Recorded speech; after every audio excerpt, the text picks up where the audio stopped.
All right, folks, Patrick Powers here, and this is the Unstoppable Networker podcast. And this is where we unearth all the biggest secrets to success in network marketing, and we interview some of the highest income earners in the industry. And today I'm really excited to have my friend Paul Capozio with me, all the way from Winnipeg in Canada. And so welcome, Paul. Welcome. I am in Canada and it's really cold, so let me put my sweater up a little bit more just to stay warm. How Yeah, I are you, heard you say there Patrick? was minus 40 there recently. Like, oh my God, who Yeah, but survives now we're that? probably Who? around minus 10 right now. So, All right, that's survivable. But anyway, you have been an extraordinary success in network marketing, and you have a quite unique background because you come from Wall Street. You have a background in Wall Street. yeah. So, and you built teams of over 150,000 people in what 17 countries, seven-figure income earner. So let's just bring us back to the beginning, how you got involved and why in the world would you jump from Wall Street to network marketing? Patrick, probably the hardest thing, and we talk about consistency in this business. The guy who recruited me into this business was a family friend that I knew at the time for probably close to 25 years. He was a multiple six figure earner monthly at the time, and he was Wow. recruiting me and recruiting me and recruiting me. So I was very fortunate. I had some lucky breaks, but the point is that this is 100% true story. He would actually text me or send me a video or ask me to get on a Zoom or something every single day for probably close to 10 years. Okay, every conversation. Every day for Now we 10 were years? to 10 years. Okay, and he was in a different company at the time than the one I'm in. But he would always tell me about it. You got to join this. You got to join that. And he was in a couple of little companies, but he hit it really big in this company based out of Connecticut in the United States, and they did really well. And I kept feeling, well, it's over. If I wanted to make a few extra bucks, I'll just stay later at the office or do a deal or something. And it wasn't really attractive to me. In fact, quite the opposite. In fact, they got it to the point where, think about it, you have a 25-year family friend and you block him on your phone because every day it was just getting annoying, right? But something Mhm. must have been getting through to me. And fast forward 10 years later, it's Christmas Eve, December 24th, 2017, and he tells me about the current company that I'm with. And I was expecting, happy holidays, Merry Christmas, how's the family? He's like, I need you to watch a video on Christmas Eve. But I did. And watching that video on Christmas Eve, I said, you know what, I'm going to do this. I jumped in. There was a bunch of friends at the house because I'm Italian, so Christmas Eve's a big thing for us. And everybody was celebrating, and everybody's like, hey, I'll try that. I'll try that. I try that. So I bought the biggest pack, had it basically all pre-sold right out of the gate because everybody was standing around listening to this pitch, right? And that was the start of everything. So, a couple of lessons in there. Number one is when people tell you nobody joins around the holidays, that's absolutely wrong because here I am, multiple seven figure earner, joined literally on Christmas Eve. And anyone who wants to, I'll show you my back office and show you my enrollment date into my current company. That's an There's no amazing lie story, there. man. Yeah. And it's a 1000% true. So what was it that attracted you to it, as opposed to Wall Street? Because you must have been doing really well there. I did really, really well, but I was retired for about, I don't know, 12 years, 13 years. I left Wall Street. I started a small company of my own. I still have that to this day. I have a partner that kind of runs everything. I'm more of a silent partner on that. And so I was ready. When he was pitching me, I was in the middle of it. I thought I had this pseudo success of Wall Street and the dog eat dog. And it was so me, me, me, me, me. Like literally my job. I wasn't a stockbroker. My job was to separate these family owned businesses from the families because they were in distress and do these acquisitions. So it really wasn't a good thing. It was probably one of the darker parts of my life that I was so excited about doing this thing, not realizing these Mm. are family run 20, 30-year businesses and they were financially struggling, and our job was to acquire them and at the lowest possible price. So imagine putting all your heart and soul into something for so many years. So they Mm. say that I'm going to get a slightly cooler place in hell because now I'm doing network marketing and I'm helping people one by one. I went from the me mentality to the we mentality, and that was probably the Mm. biggest thing. Honestly, that's the emotional side. The practical side was I really liked the product. I was a product guy first. I was a customer essentially first. Like most of Hmm. people join network marketing, oh, get in as a distributor and you get your product cheaper. Not really a good marketing strategy, but it worked for me because I converted. I didn't sell a single thing other than that first night for about 3 or 4 months. You know. Hmm. But did you enroll in that period? Oh yeah, I enrolled as a distributor because No, he but I mean, used the you line enrolled on other me, right? people. Yeah, Yeah. yeah. He You enrolled the say you line. Hey, and didn't sell someday you may anything, but think you about it. did you enroll somebody into the business is what I mean. No, no, I did not enroll anyone into the business until so I joined December of 2017. I think my first enrollment. I sold some product. I will tell you that because my first check, I just saw it, was $22, and we'll talk about that in a second. But um, right, and this was not very sexy, not very exciting. But it was probably March, I think, when my first distributor joined me. You know. Yeah. That's an All right. interesting So story too. Literally online at a supermarket, talking about the product over the phone. A fireman in front of me was online at the grocery store. And do you guys call them supermarkets over there? sure. Yeah. Oh, okay. All right. Well, I know it's pretty universal now, but Yeah. and he overheard me talking, and he was signed up in probably about 45 minutes after that. He was in my organization. So like I Yeah, said, very that very just shows that lucky. you're Not just you. going to expose people, you're just going to expose the world to the story. And even if you're not intentionally exposing them, because I was Yeah. just talking to someone else on the phone, so I guess my loud New Jersey voice uh, worked to my advantage that time. Fantastic. So what did you do in the beginning phases of actually getting your business going? Well, what I did was something I recommend everybody to do is you recruit anyone who's breathing. Anyone who's willing to say yes, anyone who's interested. I recruited about 128 people in my first year in the business, personals, Wow. and the only one who remained is that fireman, the very first one. Everyone else is gone. Really?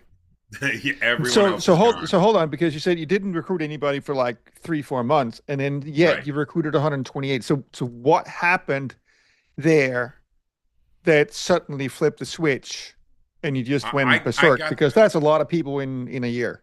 So 128 people really was I just recruited anyone and everyone. Literally anyone who said yes, anyone who was excited. I was excited. It created momentum and I just did that. Now, I recommend that to everybody in the beginning because what I really learned there. I only kept one person. I recruited 128, only one remained. He still remains, Wow. became a very dear family friend.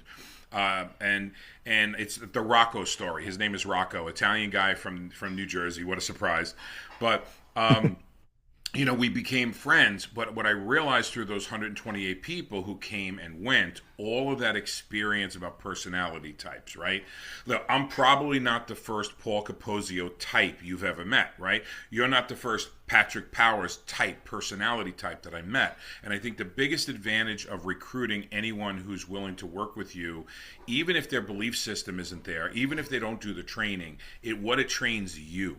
It trains you everything from onboarding and the mistakes that you make. And unfortunately, it's a very expensive college education emotionally. Financially, network marketing is very inexpensive. It's probably the lowest risk business you Mm, can get into with the highest potential.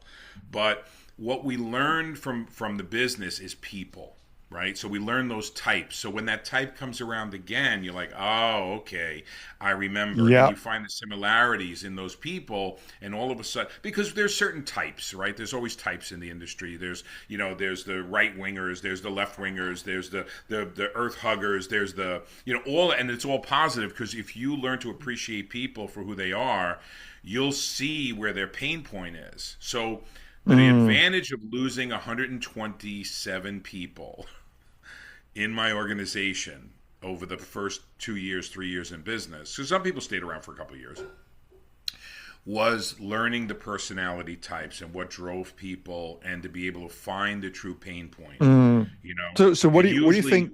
What was the reason why you lost them?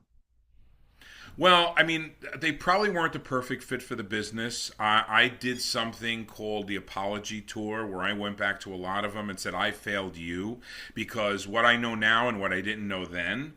is the difference between a beginning network marketer and a better network marketer. I never say great network marketer because it's a relative term.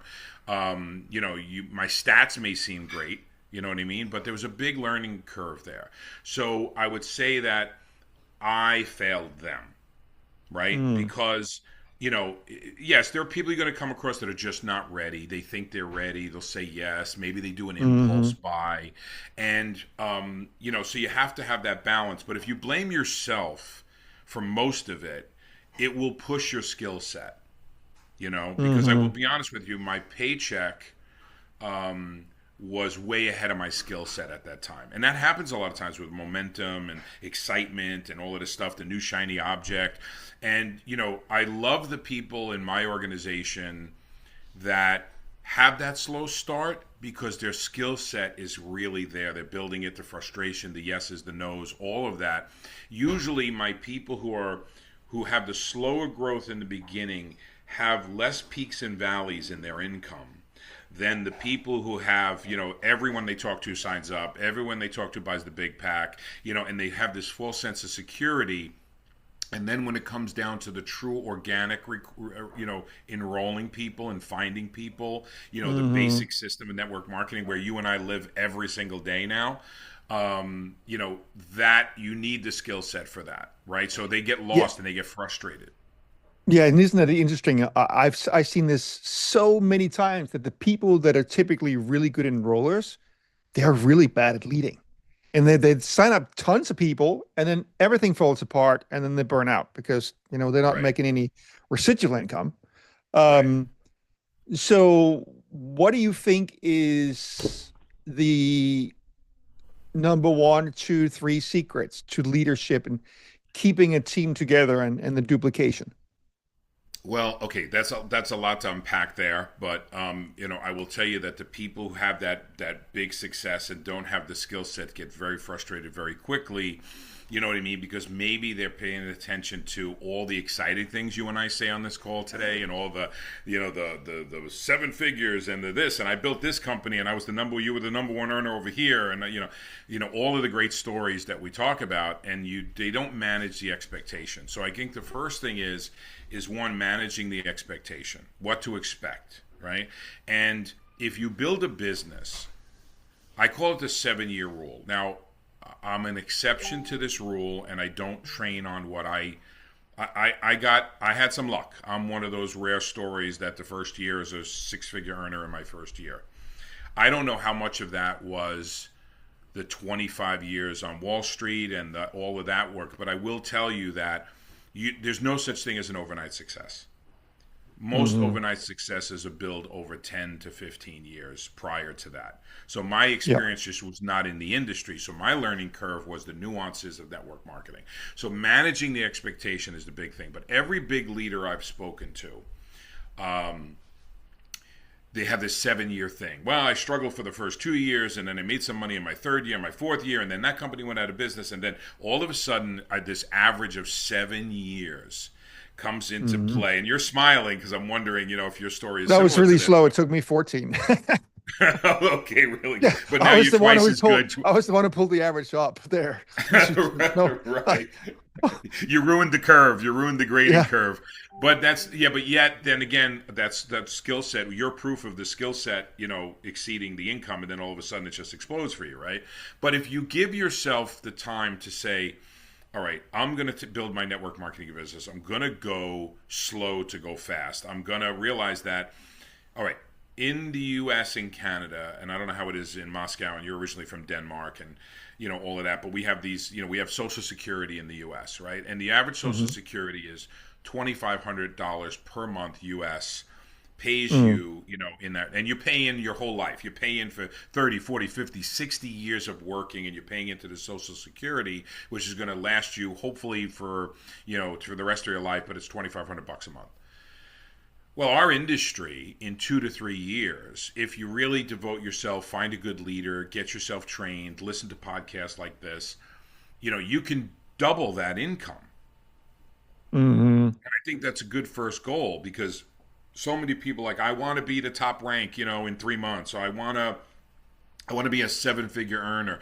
Let's worry about making your first $100 a week, as your, Mhm. as the main big goal, and then reset those goals over and over. So I think the number one advice I can give to anyone is manage the expectation and hope you get lucky, but Mhm. and maybe some people stick around and you don't drive them away like I did in the first year or the second year. Mhm. But just give yourself the time to breathe. It's not like, well, if I got this and I'm going to give this 30 days. Really? You can't even give most products 30 days. Your hair gel, by the time you get used to having how to fix your hair with a new hair gel or whatever, or Yeah. hairspray, whatever people use, right?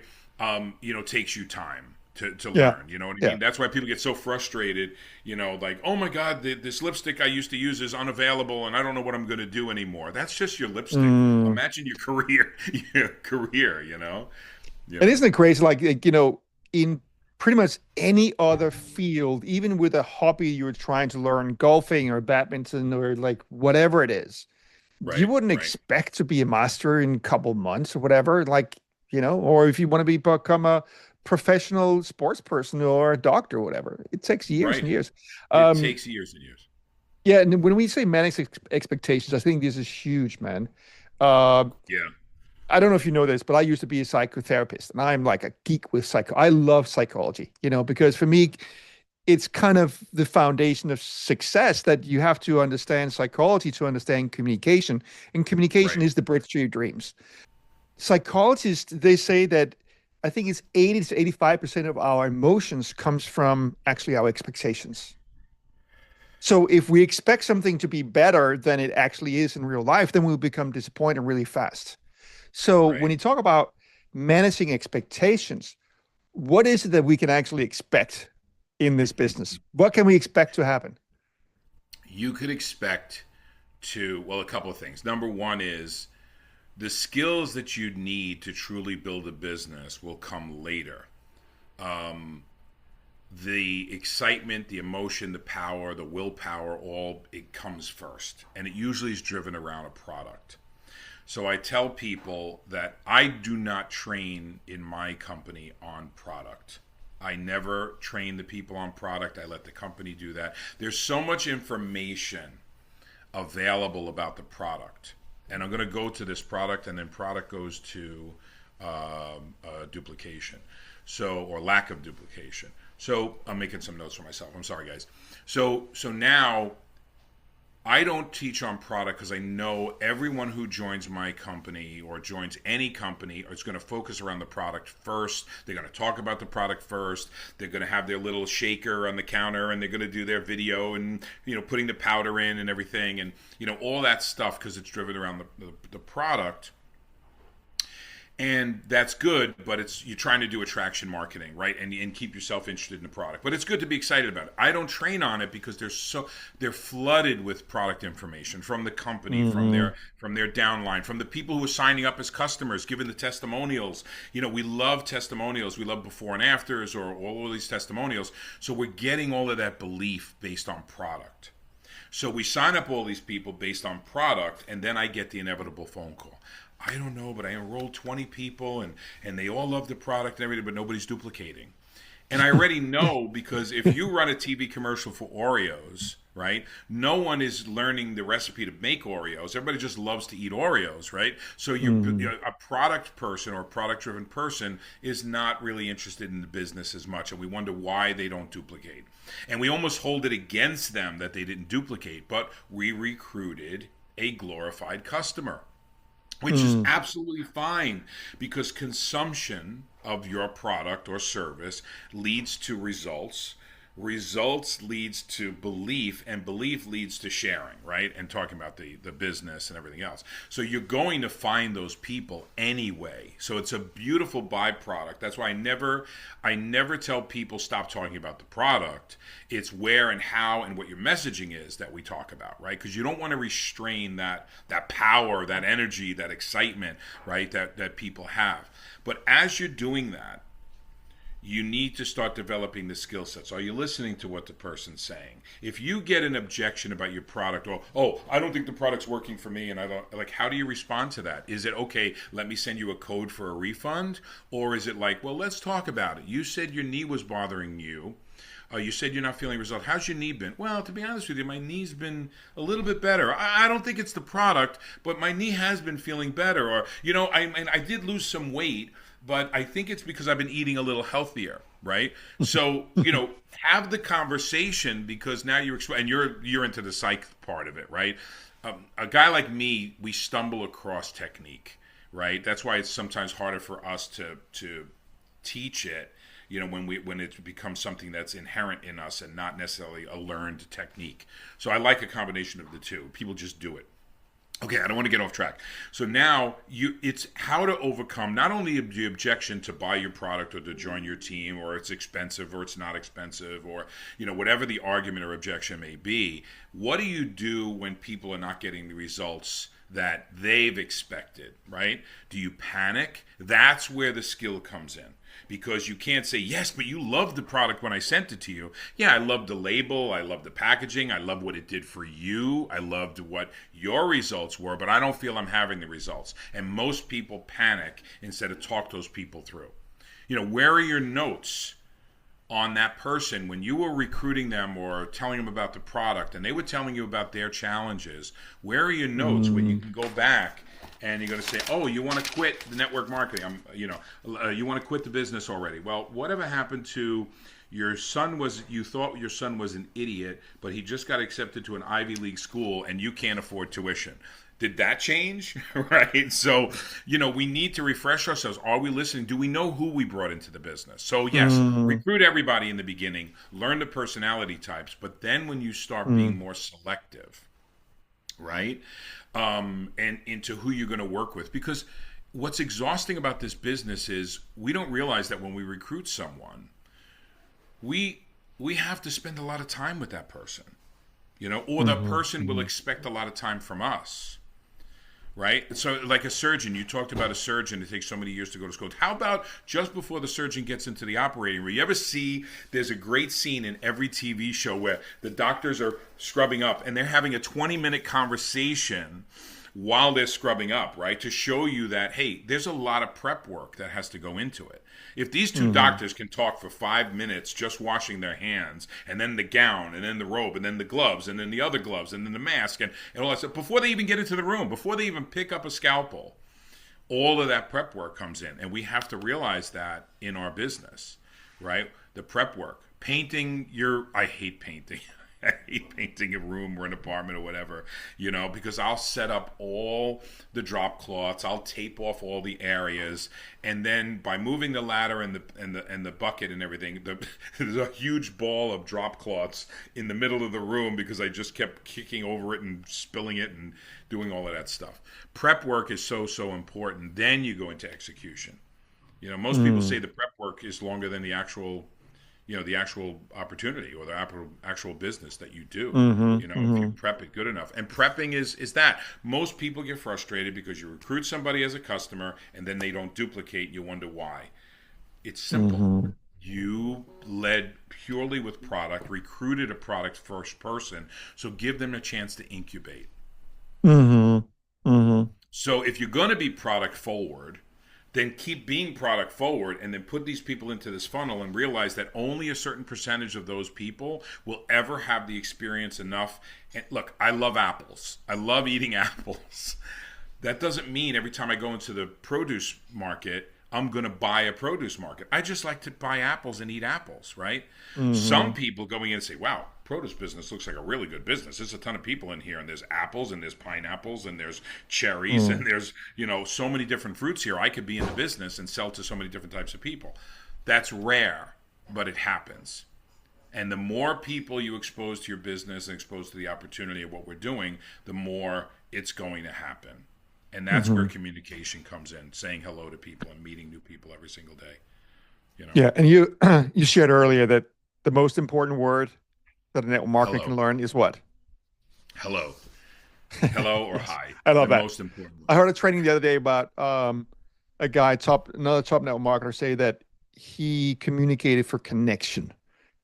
I think Yes. most people communicate for sales, like in network marketing.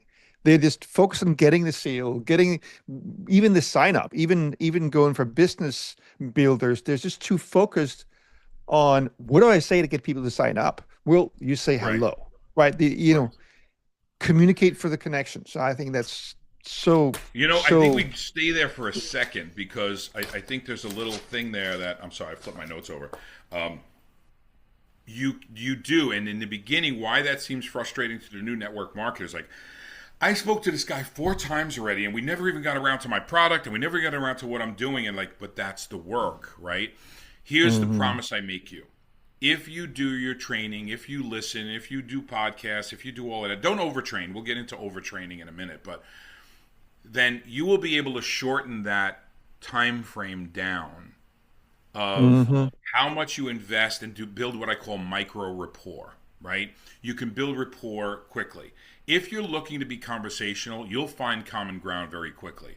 If you're looking for your opening, like a boxer waiting for the guy to drop his hand so you can get a punch in there, right, which is to buy my stuff or have you heard Yeah. about this? It's so we telegraph. There's some Is the bad wrong boxers. energy. Yes. It's the wrong energy completely, and you have Yeah. to fight the need to do that because you're frustrated or you promise yourself you're going to make this happen in 30 days and it's the 29th day and you got to close this person, right? So you got to let that process go through. But then you have to also realize the person on the other end, just because you joined a network marketing company today and you walk out the front door and you say, should I talk to my neighbor to the right or my neighbor to the left? What are the odds that they're in the market for an opportunity at the same time you were? What are those odds? That's why I hmm loved cold market, right? Because cold market people, if I haven't told this story in a So while, that but was, I by tell the you, way, I forgot to ask you that in the beginning. So you mainly went for the cold market in the beginning, yeah, I did. I really went for cold market in the beginning because a lot of and the where? training. I'm curious because that, when I started, that was way too shy to approach the cold market. So like, where did he go? Who did he talk to? Okay, so bottom line is I used I did a lot of things wrong, but what I did do is I did it publicly, right? So people were starting to learn. And one of the reasons I was forced to do cold market first is remember, 25-year friend recruited me into the business, family friend. So he's already Mhm. gone through everybody that was in our sphere of influence that about, network marketing per se, different company, different product. And I just started, and social media was really kind of taking off. I'm only doing this 8 years. I'm in one company, guys, never changed. And I'm in it for 8 years, and I've never done network marketing before this. But I started to see people were really building big on social media, and I was watching them, and I would comment. So there's ways to break in the cold market just by commenting and just by using social media. That's a whole nother training Mhm.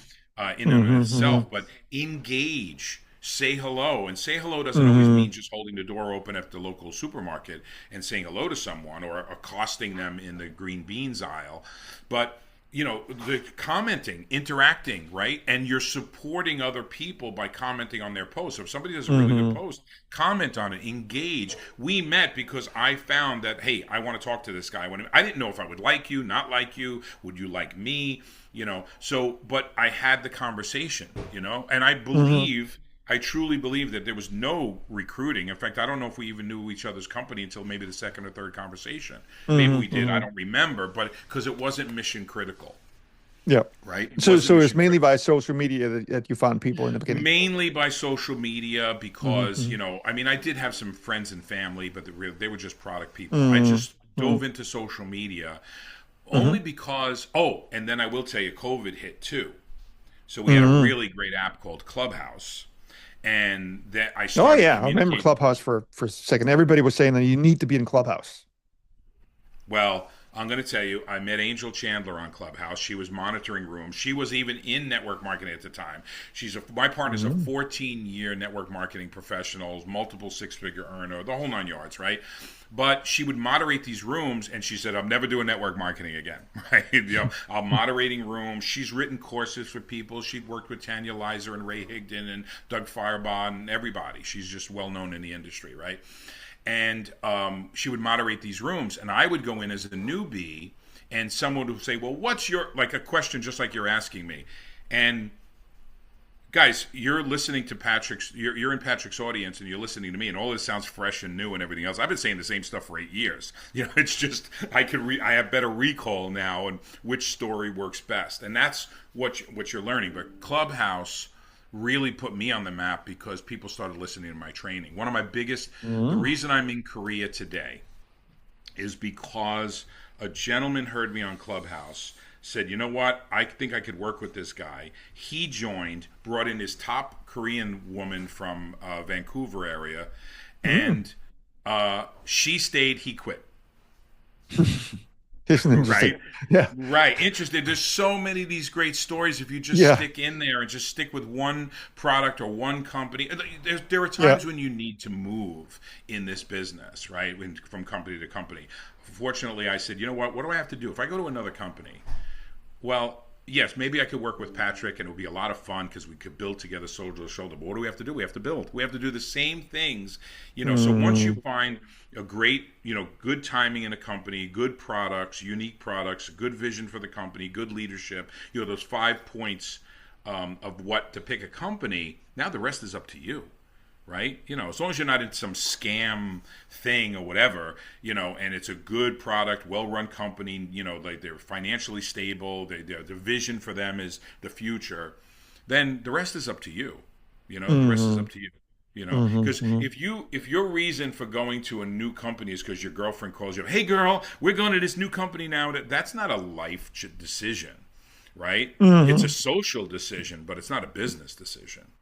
And Yeah, by the way, now we were talking about expectations before, and I want to bring that yeah, kind of back again. Like, what can you expect in terms of like managing people's expectations in terms of how many no's you're going to get, how many dropouts is normal? Because I have this theory, if you will, which I've fairly I don't know, like if you have a belief, I kind of you find the evidence out there. So maybe I'm wrong because I'm looking for specific evidence. But but for me, I have this belief that one of the main reasons people give up is simply because they have wrong expectations. And not only that, but that they believe that they are fundamentally different than the top income earners and the successful people. In right, that, hey, I got out and got 20 no's in a row, therefore, either this business is not going to work or I suck at it. I cannot do this. And all those other guys, they are not getting the same failure rate as I am. So I think it's right. very important. I know, for example, Jordan Adler, I Yeah, heard a training with him. He said he talked to 8,000 people and yep, got, he signed up, no, he talked to 7,000 people and signed up 800. So that means he got 6,200 no's, right? right, And right, he's made $20 million. right. dollars. He's So made $20 million. Yeah, He's probably he'll tell you that he's the biggest successful failure of network marketing, right? He's had the yeah, most success by having the most failure, right? yeah. Um, So what are your and numbers? Like, how many do you typically talk to get a yes? And how many of those drop out?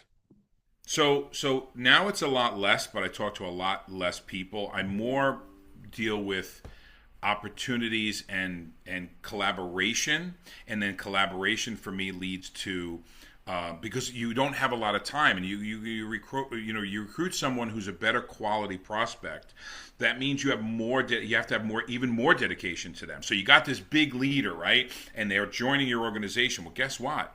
It's time to get in the grind again. So let's go back to the original idea of the surgeon, and you have to go to school for 7 or 8 years. It's the school of hard knocks because you're going to get your most no's in the very beginning, but that's why you must trust the process, right? So the way I deal with no's and the way I tell anyone to deal with no's is you marry the process and completely disregard the outcome. And it goes back to the first Mm, thing we talked about is that if you're opening every conversation with looking for a yes or looking for a close, right? And you never get around to getting to know the person. This is a social business, right? So if you're getting out ahead of your getting out over your skis, as we say, you're not in love with the process. You're just focused on the outcome. And if you're focused only on the outcome, your skill set will never get there. That's why in one of the reasons when you select a company and select a team, their vision and leadership is critical because you need to plug into their ecosystem. right? I didn't redesign the wheel or recreate the wheel or whatever that saying is. When I got into network marketing, I followed what my leader told me, which was you want to start talking to people. And here's a true story, and I just told this the other night because I was speaking for the company that this guy works for, but I won't mention names or whatever. But this company asked me to come in and speak for them, and it's a big they would long distance company, whatever, and all this other stuff. But I don't know if we're allowed to mention company names or anything on here. So my very first phone call was I went on LinkedIn. I do like to use LinkedIn a little bit too because the people have a proper mindset in LinkedIn, right? The professional that wants to become an entrepreneur, they're already entrepreneurial. Um, so I went there and I typed in network marketing and I got this guy who is well known. His family has been in network marketing for years. Him and his brother built this big company, right? And he was my first cold call. And he picked up the phone and spoke to me for an hour. And he said to me, Paul, you have no idea who I am. And I'm like, no, I really don't. But I saw you're in network marketing and I saw you do this and that. And I got this great product and I, everything, and I was on Wall Street for years and you should listen to me, whatever. Meanwhile, no, I should have been listening to him. And I shut up. And he goes, look, I'm unrecruitable. And but I will tell you that this is what you need to. And he coached me and guided me on that Wow. very. I'm Wow. not kidding, Patrick. And his name is Patrick, so you can put two and two together. His first name is Patrick. His last name starts with your middle initial, okay? And he's with a company that's three initials. So whatever. So if you guys want to do your research, do that. Whatever. So Patrick Mazer from ACN, I might as well just say it, right? Was my very first phone call, and it was a great call because what I learned a very valuable lesson on my very first phone call. The bigger the leader, the more they are open to talking to you and guiding you and coaching you or whatever. Yeah, and maybe there's some thought maybe down the road that I would maybe join his company or something like that. I'm sure that there's nothing Hmm. wrong with that. But the point is, I found that the smaller the leader or the bigger that ego, the less they're willing to talk to. I don't have time for this, and I'm a very busy guy. And if you're not interested in joining my company, I'm just not there. Like, Meanwhile, here's a guy, multiple seven-figure earner, spending an hour, on the Mm. phone with me, and he was impressed that I picked up the phone. Well, they said, look, call network marketers. They said, call people in the business. You don't have to coach them. You don't have to train them. They're ready to go. They just got to see if they want to sell your product instead of the product they're currently selling. Sounded like a good Mm. idea at the time, right? So I did it. I did what my upline told me to do: get on the phone, talk to people, right? Well, I followed that ecosystem, right? Now, since then, in the last 8 years that I've built an international organization, I've changed the ecosystem. But I tell people, don't do that day one. So don't expect your day one to be like someone's 10th year in the business, or I should say Hmm. seventh year, because we know that a lot of success happens. Big success. I'm not saying you're not going to make 50 grand, or 100 grand in your first 5, 7 years, or maybe even more than that, or maybe 2,000 a month or something. But if you want to get into real 6 and 7 consistent earnings, it could take the average person around 7 years. But Hmm. it took you 20 years to build your pension at your last company by going to Hmm. work every day. So would you take a pension worthy income in 2 to 7 years in this business, right? And manage the expectation and begin. I tell people I started doing 15 minutes in the morning and 15 minutes at night, and I added time as the success started to grow. Now Mm. I went to an hour a day, and then I went to 2 hours a day, and now I'm back to 2 hours a day again. It used to be 12-hour days, and I was doing my social media and everything else, but I was building a multiple seven-figure income, right? Hmm. Fortunately, Hmm. I was retired, semi-retired at the time. So you get in where you fit in, and Mm. all it takes. They say, oh, if you're in a binary, or you need just two people, and if you're in a unilevel, you need just top three people. You may have to go through 100 people to find those two or those three. So that's the Hmm. misnomer, right? Yes, you Yep. can build this business. You got a great powerhouse. You're always looking to recruit up. You're always looking to find people. And I'll give this, and I know we're kind of running along already, and I apologize because obviously being into the psyche, I have It's ADD, no Patrick. problem. Yeah, I have ADD, so I'm all over the place, and I want to be able to give the audience value. But you have to realize that you need to constantly be sharing with people. You need to grow simultaneously. You got so many. It's like the juggler, right? Anybody can Mm, take one ball and throw them up in the air. It's you ever mm. see go to a comedy show and the juggler comes out and he's juggling one ball and big deal. Then he does two, then he does three, then he does five, then he does seven. Then all of a sudden he starts playing the piano on the floor by dropping the balls into the numbers. Then he stops and he gets a cleaver, a bowling ball, and a chainsaw. And now that's network marketing. That's network marketing, right? Yeah. Is And much but because no, go on. Sorry. no. But to understand that you have all these different personality types, and you have to build your skill set and your talent to the point where anything that comes at you, you can handle. Learn how to have a conversation about Mm, knitting, golfing, football, whatever. You know what I mean? Like, so if you watched the Super Bowl yesterday and you're not a football fan, but you liked the halftime show, well, then talk about the halftime show, right? hmm But find common ground and be conversational. That's really the secret. It goes back mm. to hello. We started this whole Yeah. podcast with hello. And hey, by the Everything else way, is, yeah. would you think today that cold calls will still work? Okay, so everything old is new again. Mm, People now, most of the people buy things on impulse. They buy things with a quicker decision than a longer decision. So I would tell you if you're a product, most of you are product led people, go product led people.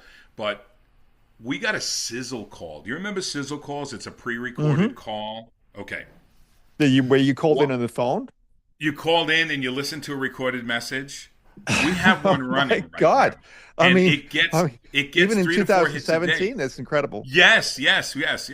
So, you try everything, you try different approaches, but the messaging is still the same, right? Mm, Great product, opportunity, use the product, feel good about it. You could share the message, all of the same general theories. It's the delivery system. We used mm, to have the Pony Express, right? Some guy getting shot by Indians carrying the mail to the next little town, right? A big, that's big in the U.S., the cowboy situation, right? Then we had the regular mail, and then the postal service, and then we had the fax machine, and then from the fax machine we went to email, and I don't know if you could even find a fax machine for sale anymore anywhere, right? So it's and then now, but then again, there's probably some CIA guy using a fax machine somewhere because they can't send it via email because people are going to see it. mhm, So there's mm. always a reason or for a technique or a solution, but it's the messaging that's the same. The delivery methods change. Social media, Mhm.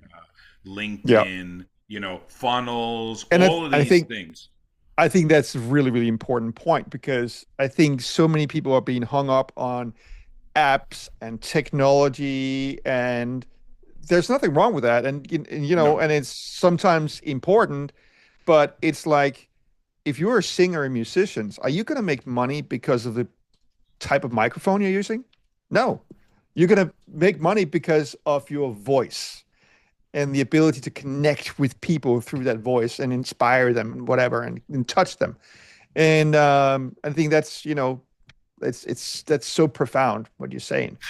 Yeah, because and when you say your voice, it doesn't mean you have to look at me. I have a New Jersey accent. I'll never forget a coach once told me a long time ago, Paul, you got to clean up your vocabulary. You have to do this. And it was the biggest Hmm. worst advice I ever got because it made me authentic. When I try Mm-hmm. to, you could tell if I'm reading a script, and I have no problem with scripts and teleprompters and things like that if it gets you to the next level. What I'm going to tell you is, and maybe we'll focus on this.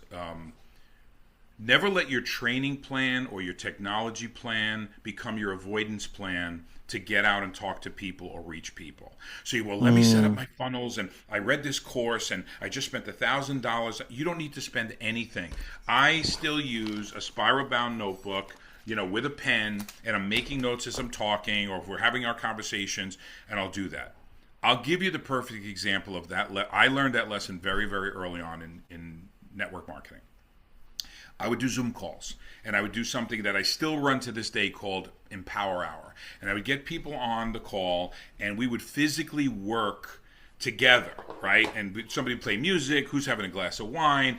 Hey, I just got this objection. What do I say? And somebody would put in the comments, oh, say this, say that. And it's just working together. And as I'm doing this, someone says, "Oh my God, guys, I just developed this spreadsheet that it's you could track the name and the address and the phone number and all of this of these people, right? And and all of a sudden the comments went, "Wow, can you send me a copy of that spreadsheet? Is it on Excel? Is it on Google Notes, Sheets? What is it?" And I lost control of the entire conversation because most of these people who've never spoken to a single person yet, or maybe they have three people they're working with, are so concerned about a tool that's going to help them. It's a simple Excel spreadsheet with first name, last name, address, phone number, email. Last time you talked to.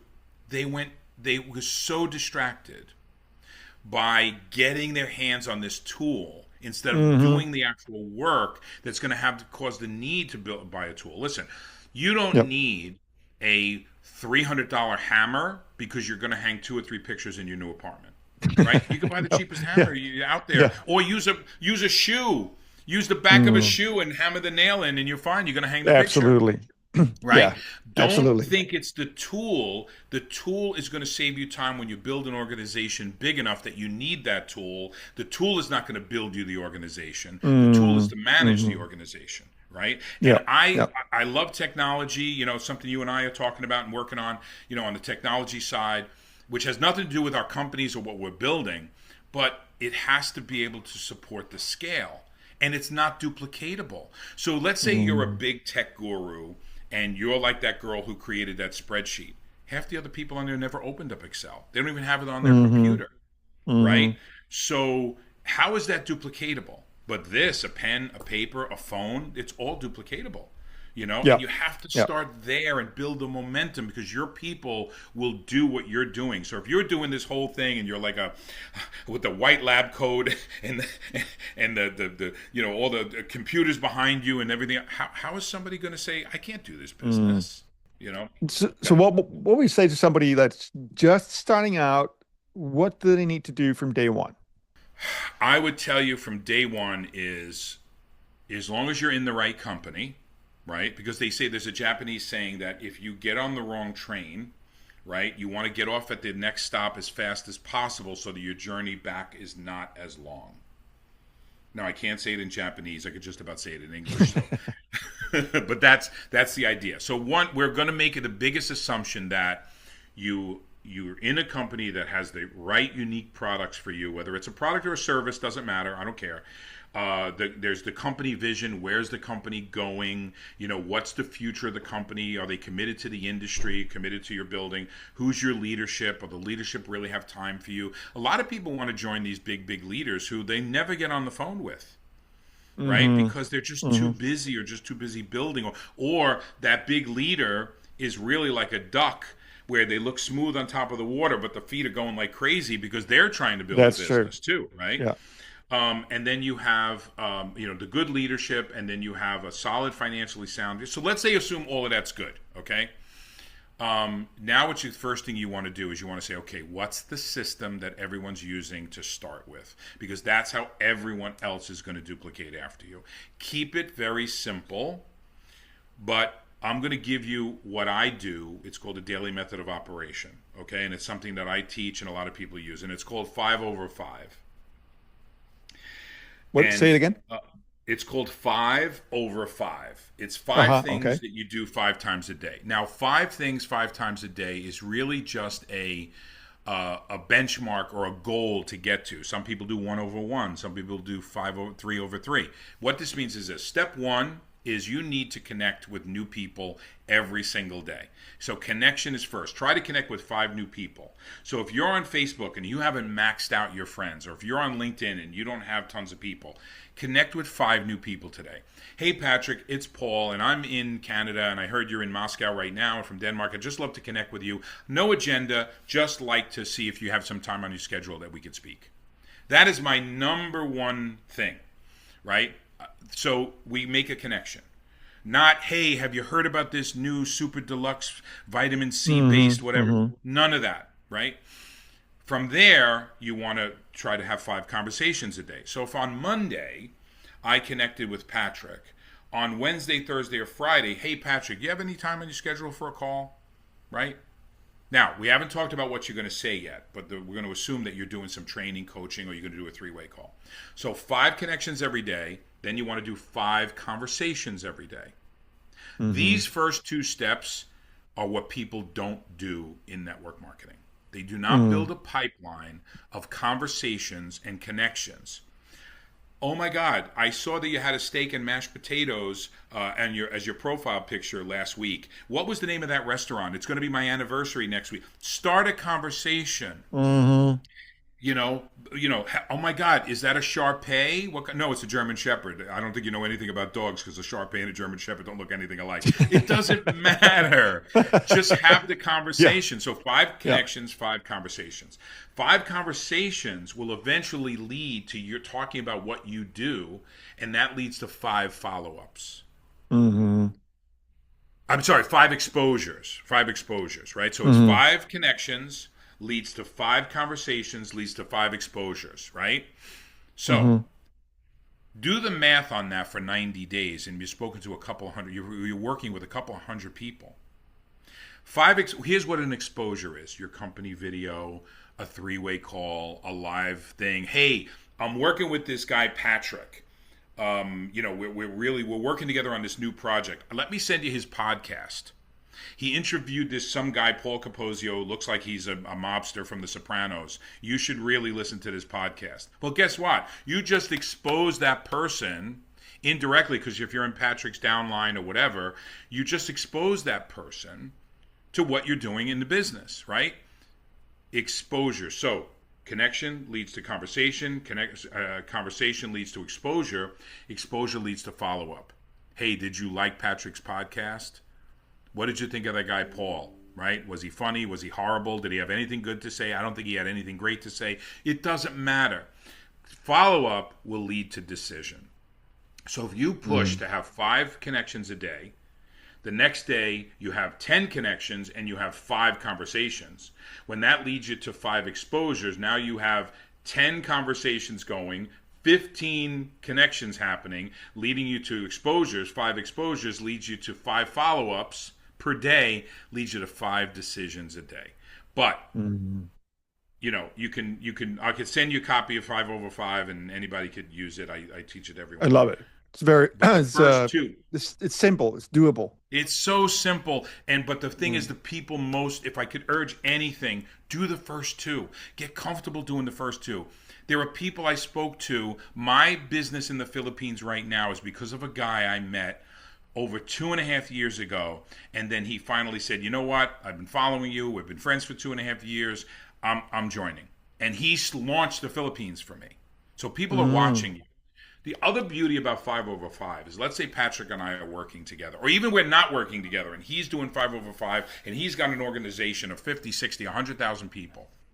And he says, Paul, we're getting out of Moscow. We're going to the Bahamas for a couple of days. And I got a couple of people who are struggling. You use 5 over 5. I use 5 over 5. Can you talk to this guy? Yeah, Patrick. What's his name? Doesn't matter what his name is. Give me his phone number. I call him up.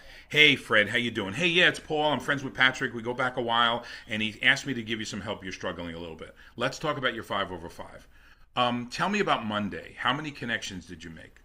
Well, my dog Mhm. was sick, and this and that, whatever. Oh, okay. Well, forget about Monday. This Let's talk about Tuesday, right? Oh, well, to be honest with you, the train was late, and okay. So now I it's already know incredible this guy. how creative people can get in coming up with excuses why they didn't do the business instead of And becoming yet they don't know how to creative start a creative conversation. about finding people to talk to. Exactly right. It's the same skill set, right? But we're so used to avoiding success that we find these great ideas. That's why don't let your training plan become your avoidance plan. So now let's reverse it. Now you let me talk to Sally, and I talked to Sally. And I said, Sally, tell me about your Monday. Well, I not only connected with, I just started 5 over 5, so I connected with 20 people. I friend requested 20 people. And out of that, 10 people accepted it, and I started to say hello and thank you and I started the conversation. And he goes, now I've been doing this for 30 days, and everyone's saying no.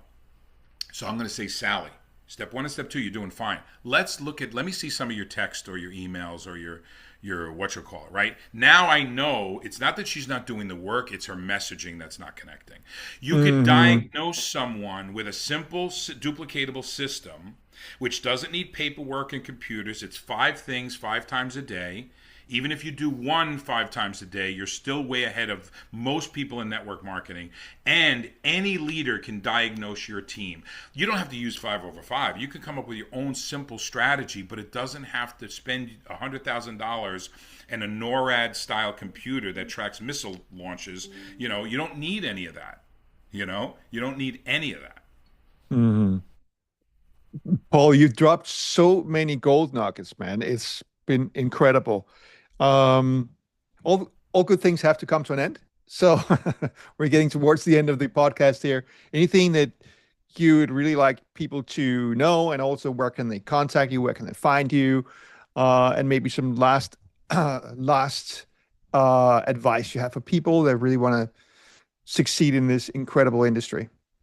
Sure. Well, one of the things I love about you is that your whole idea of public speaking and sharing, it's all about communication, and we align that way. So, um, we met by I wanted to find someone else in network marketing and relate to. We stay connected because we kind of have some similar ideas. What I love about the public speaking thing is you're public speaking even when it's one person. Okay. So I connected with him because of his knowledge and the experience in network marketing, and he's a legacy builder and all that kind of stuff. But I'm staying connected with him because of the type of person he is. Find people that you can stay connected with because you want to be connected with, not because you want to recruit them. Right. So Mm, when you find people you admire, you respect, and you resonate with, keep them close because you're going to learn these things. I've learned from Patrick. I realized that my people need to speak and feel comfortable speaking. So learn your 2 minute story. That's the one biggest advice I can give you is learn your 2 minute story. Here's the other thing, and I'll leave you with this, Patrick, and I'll turn it over to you. And I thank you so much for trusting me with your audience. I really appreciate the fact that we've met and we've developed this relationship, and who knows where that could take us, right? We don't know where it could mhm. take us, but if we never built a relationship, we don't know what the possibilities can be. And one advice from that is so many people, when they see a top leader leave their company or is looking for a new opportunity, they want to get on the phone with them and say, hey, I heard that your company shut down, or I heard this problem or that problem, or I heard you got kicked out or whatever, and I got to tell you about my company. If you've never spoken to that person before, Yes, that's true. Look, right? by the way, I've had people. I have a great story about, like, this is supposed to be your story, but I No, gotta go tell you, ahead. I Go gotta tell you ahead. this, man. This is like one of our So, phone calls. Hey, we good?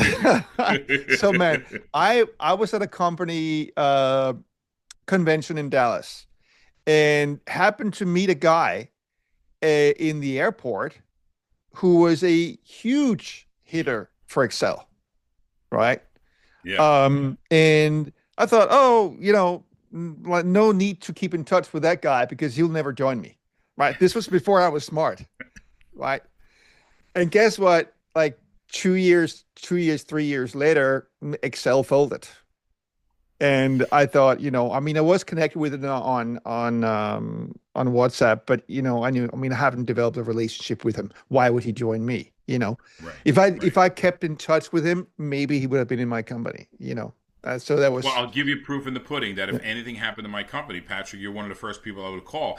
And it doesn't have to necessarily be, I'm going to do what you're doing. Maybe you're doing something else. I can't teach about yeah. public speaking. Maybe I would join your network marketing company, but you're one of the people I would call, right? A worst case to get advice to say, what do I do? Mm. And you'll probably say, well, with your voice and your looks, I would go into radio. But no, but so I'll leave you everybody with this about, you can't plan what's going to happen. I prepared some notes to talk to with Patrick today. I used none of those notes. I made notes as we're talking. So understand that your network marketing business is going to be just like that, right? We have to have a collection of conversations, stories at the ready right? And build your repertoire. Every great, you ever go to a wedding or something, or, and then somebody in the audience says, play this song, well, a musician kind of has to, even fake it a little bit, but be able to get close to that song because that's their business, right? And people want to hear what they want to hear, not what you want to tell them. So have your information at the ready, become a good conversationalist. And the best way to become a conversationalist is have a genuine interest in people and to relax. To relax. Mm-hmm. If someone Mm-hmm. says something, I made 3 or 4 notes. Some of them I didn't even get to because we moved on. And that's another thing. If you got a point you want to make, but that time for that point has passed in the conversation, you don't need to bring it up. But make a Mm-hmm. note for it, review your notes for the next time. Some people are so important that I must say this instead of I must listen to this. I must Mm-hmm. hear what this other person's saying. Okay, Mm-hmm. which you did beautifully today and give me a chance to talk to your audience. So I really appreciate that. And I love you for that, brother. And I Thank you so said, much, make your connections. Thank you, Brady. Paul. It's been amazing. So where can people find out more about you, your training I, systems and all that? Yeah, I think the best thing is you can see behind me lionprideacademy.com. So lionprideacademy, one word.com. There's tons of free training. This podcast will be in there. When Patrick gives me a copy of it, you could see it on his site. And we have just this collection of I record everything. I record everything that we do, and I put it in there, and people can pick through it. Listen to it while you're making a ham and cheese sandwich or a grilled cheese. Just have it playing in the background and absorb some of this stuff by osmosis. Not that I'm the greatest, far from it, but you may hear something that you're ready to hear. Right? Mm-hmm. The book you're reading right now, you may not even be ready to use what's in that book, but you absorb it and then go back to it. You may say, oh my God, 2 years from now, you say, Paul and Patrick were talking about this whole thing about managing the expectation. Oh my God, when you're ready to hear it, you'll remember it. Mm-hmm. That's brilliant. Thank you so much, Paul. And we'll keep in touch. And anybody who would like to reach out to Paul, know more about his stuff, lionprideacademy.com. And also, of course, Unstoppable Networker is where you can find all the podcasts. And of course, on our YouTube channel, The Unstoppable Networker. So thanks everyone for listening. And thanks, Paul. Have a great day.